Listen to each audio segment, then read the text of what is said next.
Merci Monsieur l'avocat général, merci cher Jean-Claude. Je ne sais pas si Zoro est arrivé en se pressant, je vais essayer de me presser un peu pour mon propos, parce que j'ai beaucoup de choses à vous dire sur ce sujet qui est un sujet passionnant. Et le sujet de cette conférence, lorsque Xavier Bémin m'a fait l'amitié de me demander d'y participer il y a quelques mois, m'est venu tout naturellement parce que dans le cadre de mon engagement, dans le cadre de l'engagement de mon cabinet, l'engagement qui est un engagement déterminé, justicier ou pas, je ne sais pas, mais en tout cas un engagement déterminé dans la défense d'une part des victimes, des parties civiles, et d'autre part dans la défense des forces de l'ordre qui sont poursuivies juridiquement dans le cadre de leurs fonctions, eh bien j'ai constaté depuis quelques années et plus encore depuis quelques mois quelque chose que vous avez tous pu constater tout simplement en lisant la presse et que l'on constate maintenant en regardant les statistiques qui sont publiées par les différentes institutions qui en sont chargées, c'est que il y a une augmentation des atteintes aux personnes et une augmentation de la violence qui est une augmentation extrêmement préoccupante, qui est une augmentation marquée.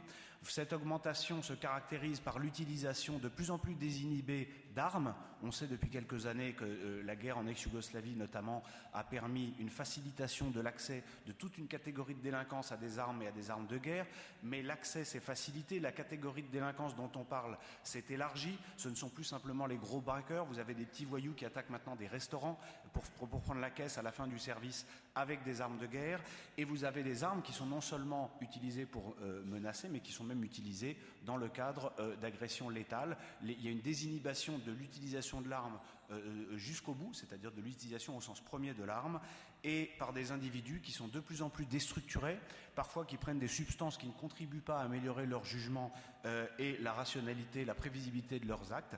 Et pour l'ensemble de ces raisons, j'ai depuis quelques mois de plus en plus de dossiers au cabinet de légitime défense, que ce soit des dossiers de fonctionnaires, mais également de gens qui travaillent dans le privé, beaucoup de bijoutiers, des transporteurs de fonds. Et il y a là une évolution qui est préoccupante et qui est un fait judiciaire, qui est un fait social d'abord, mais qui est un fait que le droit, et les praticiens du droit que nous sommes, ne peut pas occulter et qui vient heurter, vous l'avez rappelé dans votre propos, Jean-Claude, qui vient heurter un certain nombre d'idées qui sont arrêtées dans notre pays, qui sont arrêtées peut-être parce que depuis 70 ou 80 ans, nous avons eu la chance de vivre dans une société qui était très épargnée par la violence, ce qui fait qu'aujourd'hui, non seulement les citoyens, mais leurs représentants, c'est-à-dire tous les gens qui peuplent les institutions de nos sociétés, y compris dans la justice, eh bien, ne sont plus du tout habitués à la violence physique et sont un petit peu désorientés. Et c'est à l'aune de cette observation que je voudrais vous faire les quelques réflexions qui suivent pour prendre le propos de Stéphane tout à l'heure, Stéphane Maître. Ce seront, mais vous l'avez deviné, des réflexions sans autocensure et pour autant vous n'avez rien à craindre, cher Jean-Claude, parce que pour commencer, je vais d'abord vous rappeler que la légitime défense en droit est ce qu'on appelle un fait justificatif, c'est-à-dire que c'est un fait qui va exonérer de sa responsabilité pénale l'auteur d'une infraction commise dans l'intérêt de sa défense ou de la défense d'autrui sous un certain nombre de conditions dans lesquelles on va parler dans un instant. Mais pour vous montrer que nous sommes ici entre gens policés et que Zoro ne va pas tout à coup monter sur la table et exiger des choses qui ne seraient pas raisonnables juridiquement, je voudrais inscrire cette réflexion d'abord dans une double réflexion de droit constitutionnel et de philosophie du droit, aussi paradoxal que ça puisse vous paraître.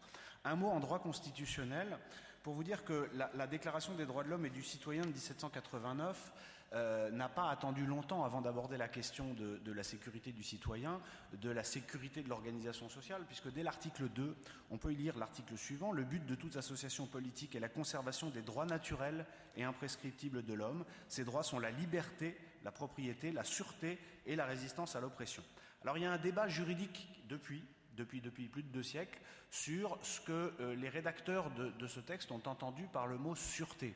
Aujourd'hui, en français juridique, le mot sûreté est plus vraisemblablement destiné à qualifier la certitude des lois, c'est-à-dire l'incertitude devant laquelle le citoyen ne doit pas se trouver sur la prévisibilité de la sanction qu'il encourt lorsqu'il commet un acte qui serait un acte illicite. Mais si l'on prend le français tel qu'il se parlait à l'époque, il y a une ambiguïté, et il y a des débats doctrinaux que vous pourrez retrouver sur Internet qui sont intéressants sur la question, sur ce que les révolutionnaires ont entendu par le mot sûreté. Parce que sûreté a un deuxième sens, qui est la sûreté physique, le fait de pouvoir se promener sans craindre pour sa sécurité, et d'autant plus qu'il y a la référence au droit naturel. Et ça va nous permettre la liaison avec la philosophie du droit, parce que qu'est-ce que le droit naturel ? Je vais appeler à la rescousse l'un de nos glorieux anciens, et même très glorieux, et je vous rassure, c'est la seule lecture que je vais vous infliger, c'est Cicéron.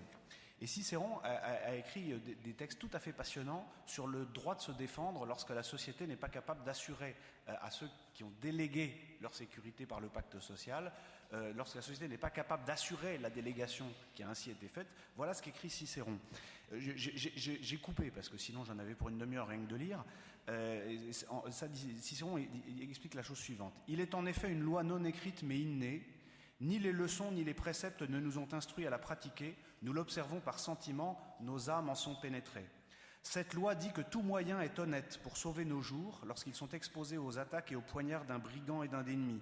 Car les lois se taisent au milieu des armes, elles n'ordonnent pas qu'on les attende lorsque celui qui les attendrait serait victime d'une violence injuste avant qu'elle puisse lui prêter une juste assistance. » Alors vous voyez que lorsque Cicéron pèse chaque mot, c'est beau, c'est même, il y a une force et une concision qui confine au sublime.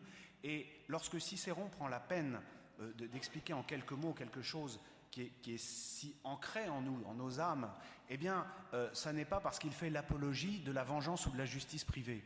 Et ce que je voudrais que vous conserviez à l'esprit, que chacun conserve à l'esprit, c'est ce qu'on explique aux magistrats qui ont parfois un peu de mal à le comprendre, c'est que quand quelqu'un est contraint de se défendre parce qu'il est exposé à un risque vital pour lui-même ou pour quelqu'un qui lui est cher en général, il n'est absolument pas dans le libre exercice d'un fantasme qu'il a mûri depuis des années, qui consiste à aller dézinguer son voisin.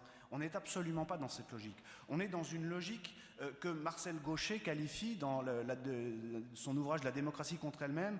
Il écrit « La sécurité est considérée comme l'objet même de l'engagement en société ». Il rappelle des textes que je vous invite à lire qui sont absolument étonnants sur la question et dont on a l'impression que tout le monde les a oubliés quand on parle de droit positif aujourd'hui, qui sont les textes de Thomas Hobbes, de Jean-Jacques Rousseau ou encore de John Locke sur la question.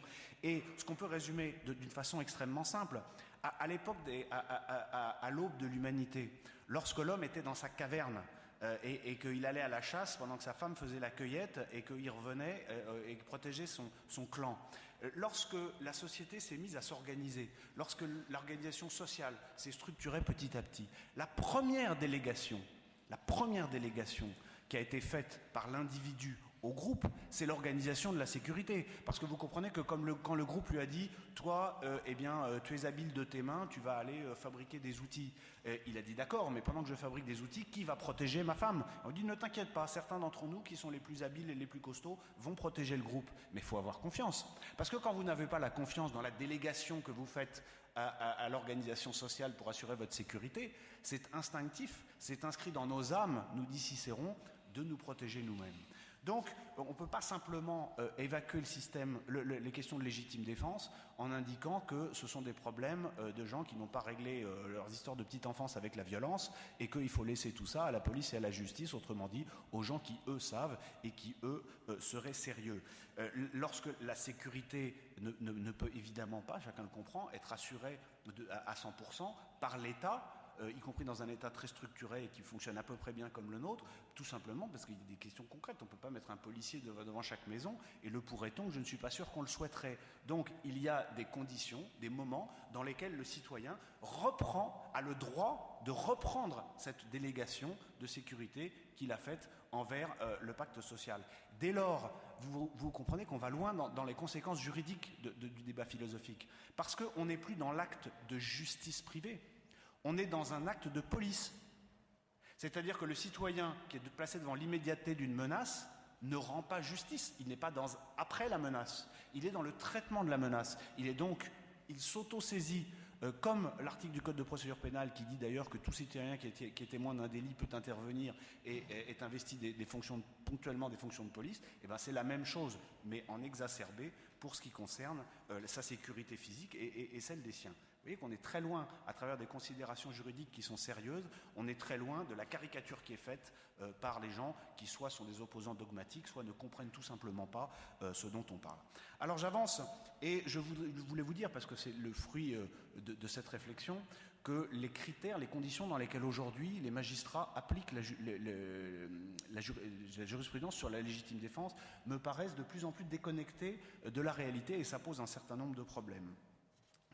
je vous invite à relire les textes qui sont à peu près tous les mêmes dans tous les pays occidentaux sur la légitime défense. Vous verrez qu'il y a un certain nombre de critères d'application. Il faut être concret, il faut aller vite. Donc je vais directement sur les critères d'application pour vous donner quelques exemples de leur dévoiement aujourd'hui et des conséquences que ça a avant de proposer, puisque Zoro va venir par arriver, un certain nombre de mesures pour améliorer tout ça. Alors, les trois critères d'application de la légitime défense sont l'immédiateté, c'est-à-dire que la riposte doit survenir dans le même temps que l'exposition au risque, la nécessité, c'est-à-dire que la riposte doit avoir pour objet de repousser l'agression et d'y mettre fin, et la proportionnalité, c'est-à-dire qu'il doit exister une balance entre la nature de l'agression et les moyens utilisés pour y mettre fin. Le problème, c'est qu'aujourd'hui, les magistrats se livrent à une appréciation le plus souvent in abstracto et non pas in concreto, c'est-à-dire en rentrant dans le détail des choses, ce qu'ils devraient faire, ce qu'ils disent qu'ils font, mais ce qu'en réalité ils ne font pas vraiment, donc une réflexion plus abstraite que concrète de la situation. Et quand vous parlez avec des magistrats, alors je ne parle pas de spécialistes comme vous, Jean-Claude, de la violence par vos fonctions dans la défense antiterroriste, etc., mais de magistrats qui sont des juges d'instruction normaux et qui sont des gens de bonne foi, hein, c'est évidemment pas le sujet, eh bien, ils ont quand ils sont amenés à discuter avec un avocat un peu spécialisé comme moi de ces choses-là, ils ont une vision très caricaturale.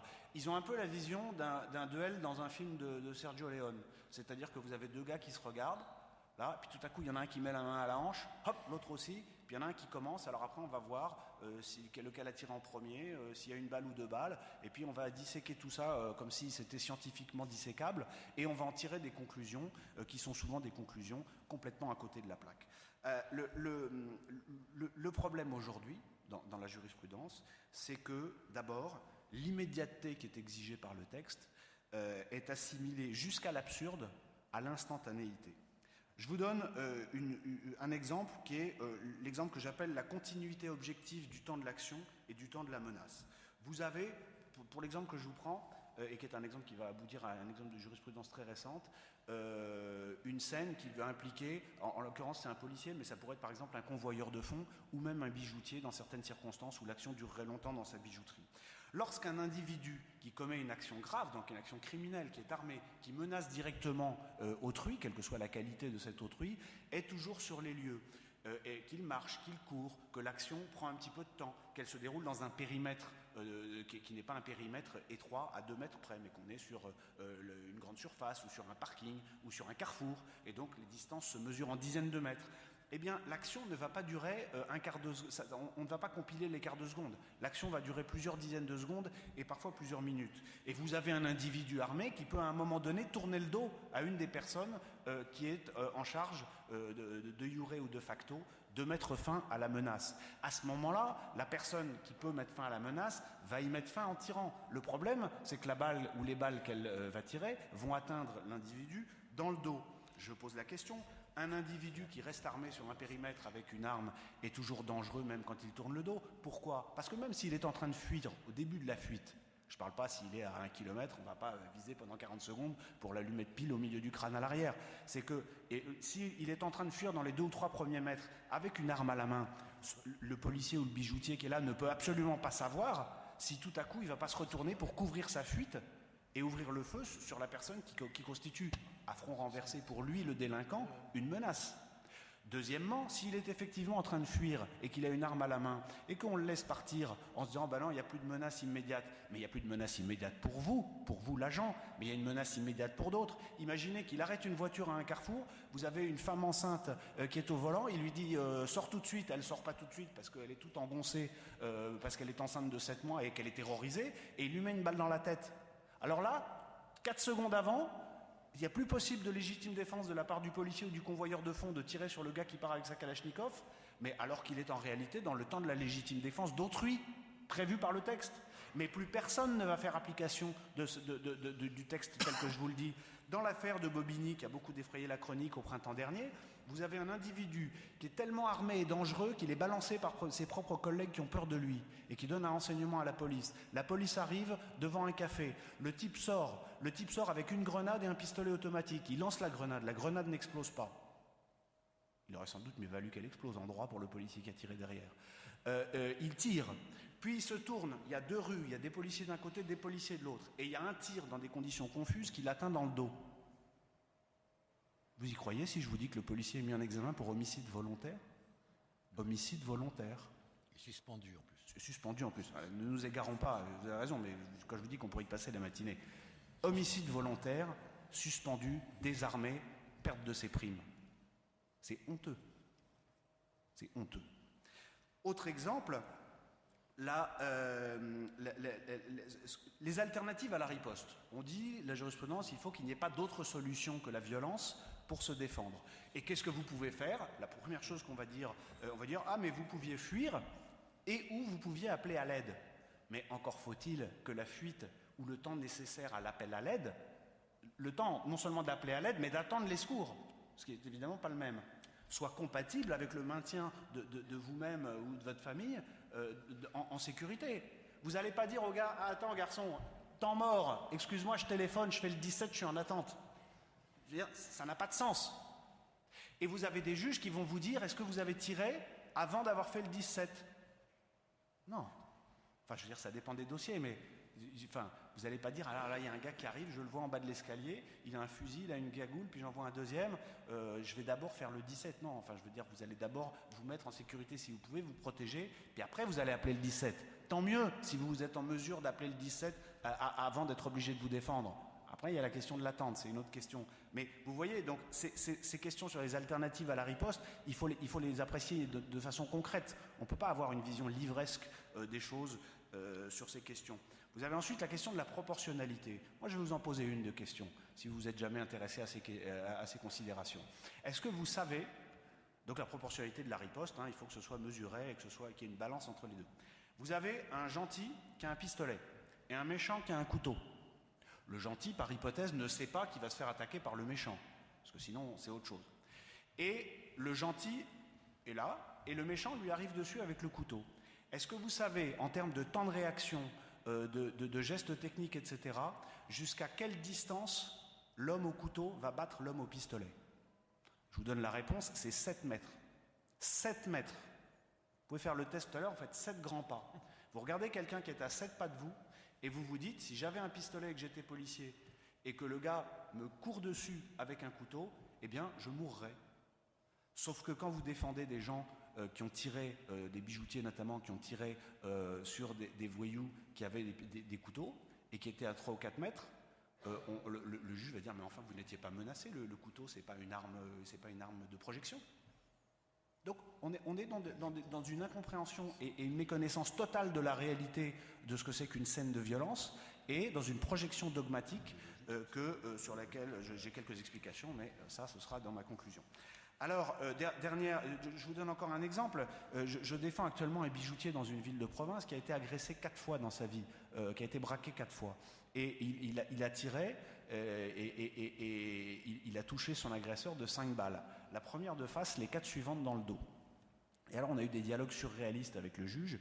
Alors il a expliqué qu'il a eu très peur, qu'il a paniqué, qu'il a vidé son barillet, il avait un revolver, donc 5 coups qui tournent, et que le premier a touché le type de face, que l'impact l'a fait tourner et qu'après il a continué. Enfin, il s'est pas. Alors le juge a dit mais enfin vous avez vu qu'il était de dos, vous auriez dû, etc. Enfin tout ce que je viens de vous dire tout à l'heure. Et après on a eu 2 questions absolument sidérantes mais qui sont très éloquentes sur l'état d'esprit actuel de la plupart, il faut bien le dire, même si c'est pas la totalité, de la plupart des magistrats qui n'ont pas vraiment réfléchi à ces questions dans ce genre de dossier. D'abord, le juge lui a dit, mais enfin, monsieur, vous aviez une arme chargée? Alors, il dit, oui, j'ai déjà fait braquer 3 fois, etc. Alors, mais donc, vous allez voir le syllogisme. Si vous aviez une arme chargée, c'est que vous aviez l'intention de tuer. C'est fort. Il faut aller la chercher. Deuxièmement, parce que là, vous n'avez pas tout entendu, le juge lui dit, mais enfin, monsieur, il y a des assurances. Vous êtes assuré. Pourquoi tirer? Et mon client lui a répondu la chose suivante.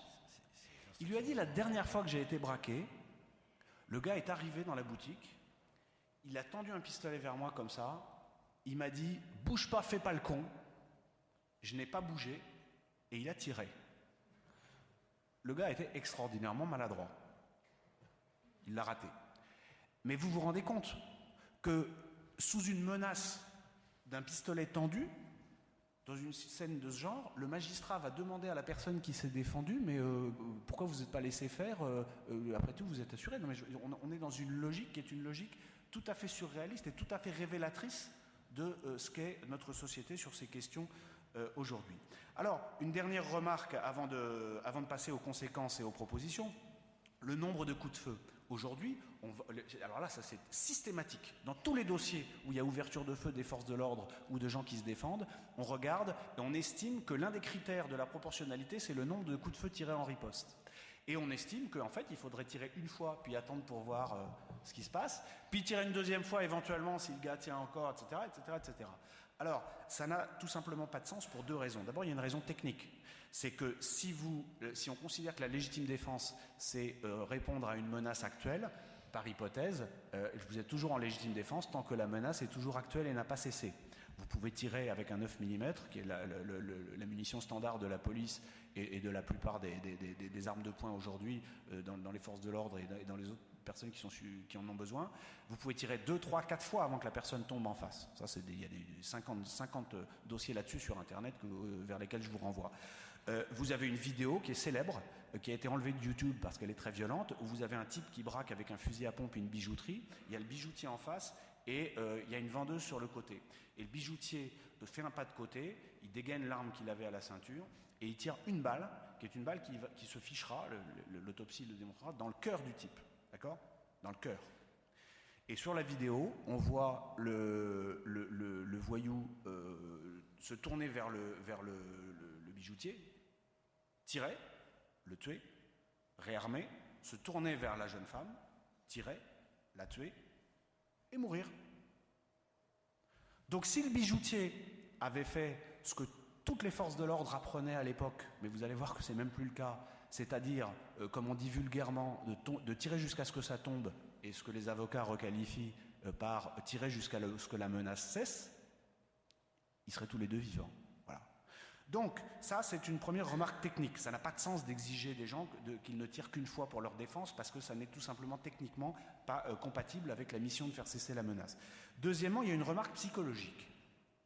On est dans l'hypothèse où vous avez un voyou et un gentil, ou des voyous et des gentils. D'accord ? Pardon de la caricature, mais ça va plus vite. Le voyou a préparé ce qu'il va faire. Le gentil, il va qu'à ses occupations.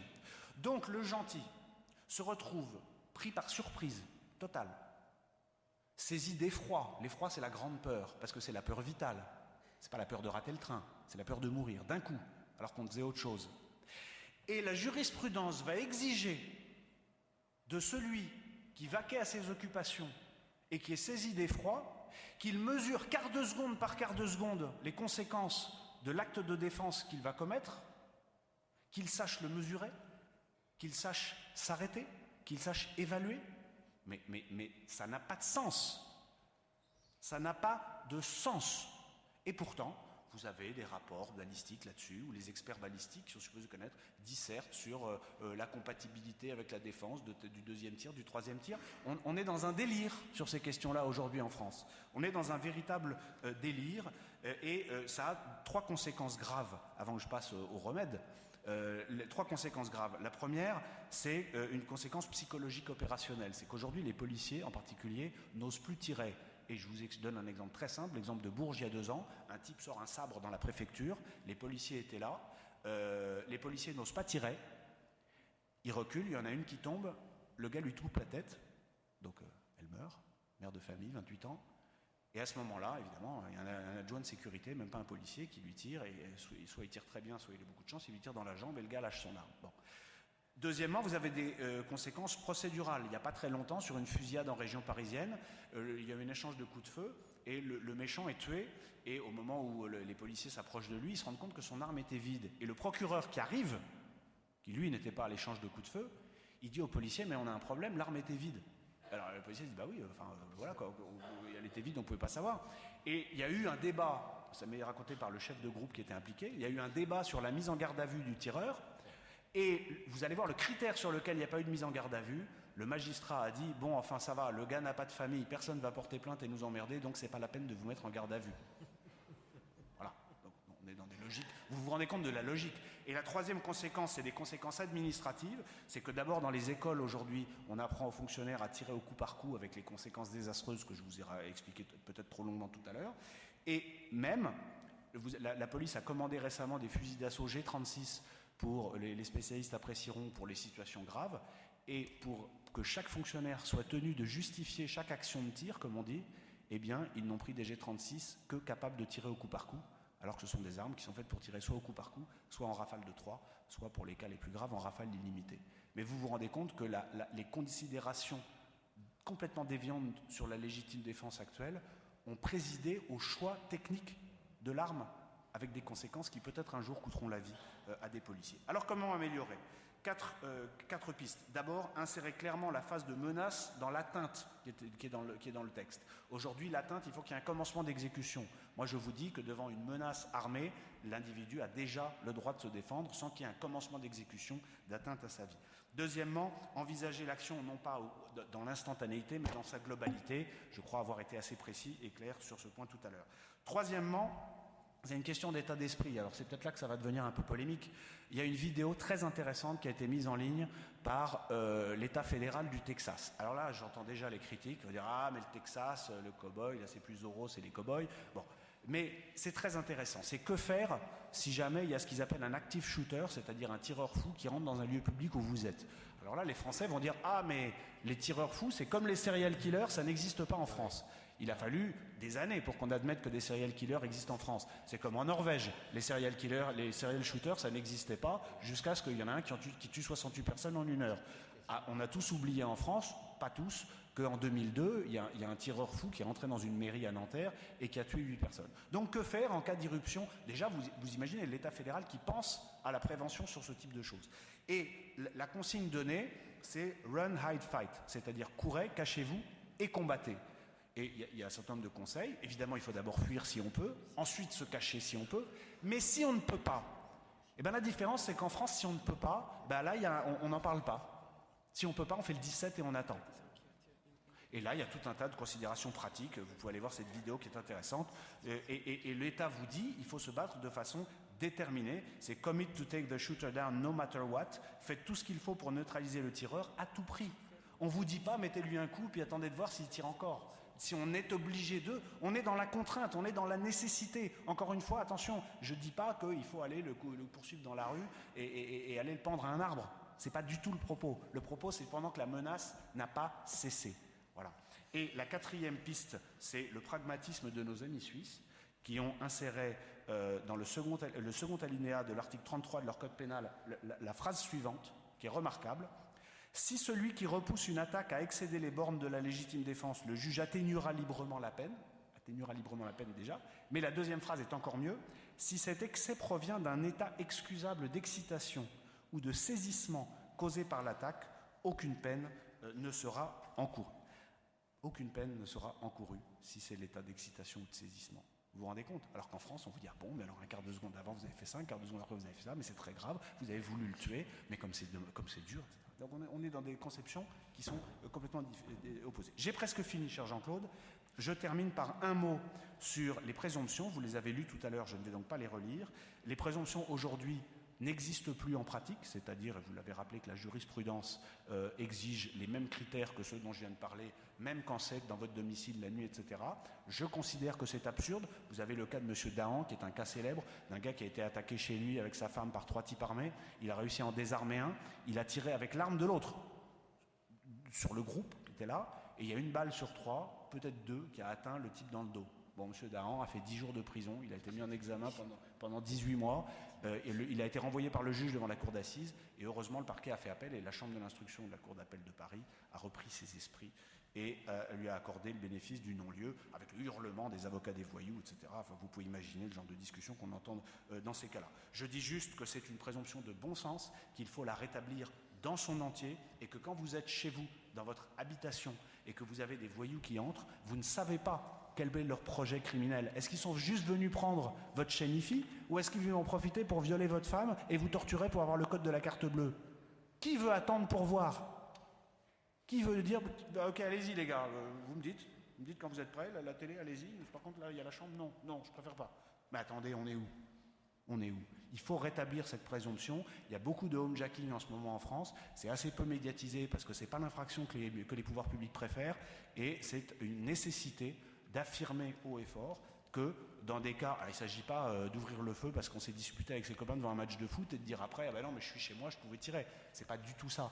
C'est une présomption forte qui vise à protéger non pas le domicile en tant que périmètre, mais à protéger l'intégrité physique des personnes qui s'y trouvent. En conclusion.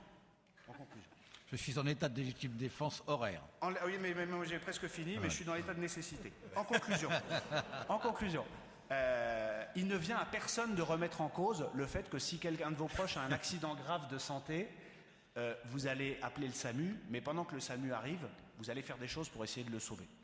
Bah, la légitime défense, c'est pareil. Vous avez un accident grave de santé qui est en train de vous arriver. D'accord? Donc le SAMU, c'est-à-dire la police, vous allez l'appeler quand vous allez pouvoir, mais en attendant, vous allez faire des gestes de survie. Bah, ce qui est autorisé en matière médicale, ça devrait l'être en matière de sécurité. Pourquoi est-ce que ce n'est pas le cas? Pourquoi est-ce que vous avez aujourd'hui une vision qui est si éloignée des réalités? Je vois deux pistes. La première, c'est ce que je vous disais tout à l'heure, c'est 70 ans de paix. On est à la 3e génération qui n'a jamais combattu, sauf des cas exceptionnels. Et donc aujourd'hui, les gens qui sont à la tête de nos institutions, et en l'occurrence l'institution judiciaire, mais également les gens qui votent la loi, n'ont plus dans leur gène, non plus dans leur histoire familiale, des gens qui leur racontent ce que c'est qu'une scène de combat. Et quand des policiers ou quand des gens qui se sont défendus le leur expliquent, eh bien, ils se méfient. Il y a une réticence par rapport à ça. Alors que la violence dure, comme je vous l'ai expliqué à mon début de propos, est en train de se développer. Et on est dans un temps de latence. Ça va venir. Mais on est dans le temps de latence où le constat est là, mais le corps social n'est pas encore en mesure de le faire. Et donc il appartient à quelques avocats d'être aux côtés de ceux qui ont été contraints de se défendre pour le dire. La deuxième raison, c'est que nous sommes dans un état, dans un système, là encore depuis la fin de la Deuxième Guerre mondiale, qui est un système d'État-providence. C'est-à-dire que quoi qu'il vous arrive, vous avez l'État qui est là pour vous. Mais tant mieux, dans 99% des domaines, c'est formidable.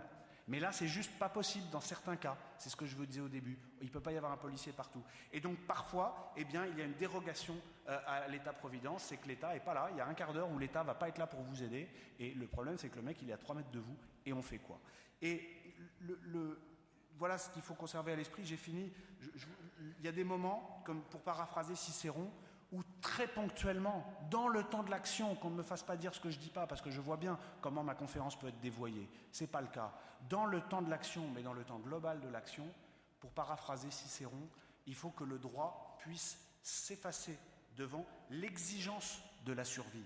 On ne peut pas demander à celui qui se trouve exposé ainsi de conserver ce que Philippe Bilger, qui est également avocat, qui était avocat général à la Cour d'appel de Paris, a appelé dans un de ses posts remarquables sur son blog, de conserver une maîtrise rationnelle. Ça n'est pas possible. L'un des protagonistes a choisi la transgression et la violence, l'autre l'a subi. L'un des protagonistes est un délinquant qui porte atteinte au corps social et à sa proie dont il entend faire une victime. Est-ce qu'elle est déterminée à le rester? Est-ce qu'on est déterminé à rester une victime lorsqu'il y a une petite chance que ça se passe autrement, mais que cette chance ne peut pas, pour des raisons pratiques, être entre les mains de l'État? Tout ça, ce sont des vérités qu'il faut conserver à l'esprit, parce que l'œuvre de justice exige une adhésion des citoyens. Et moi, je constate une chose, c'est même pas je vous le dis, je le constate. Après, on l'entend ou on l'entend pas, mais je le constate, et je serai de plus en plus souvent amené à le dire à des juges, et malheureusement à des cours d'assises, c'est que de plus en plus nombreux sont les gens, les forces de l'ordre, les bijoutiers, les convoyeurs de fonds, et même les citoyens qui n'exercent aucune de ces professions et qui simplement étaient au mauvais endroit au mauvais moment, qui, alors qu'ils ne demandaient rien à personne, ont été obligés de sauver leur peau et qui ne comprennent pas la façon dont la justice les traite. Merci.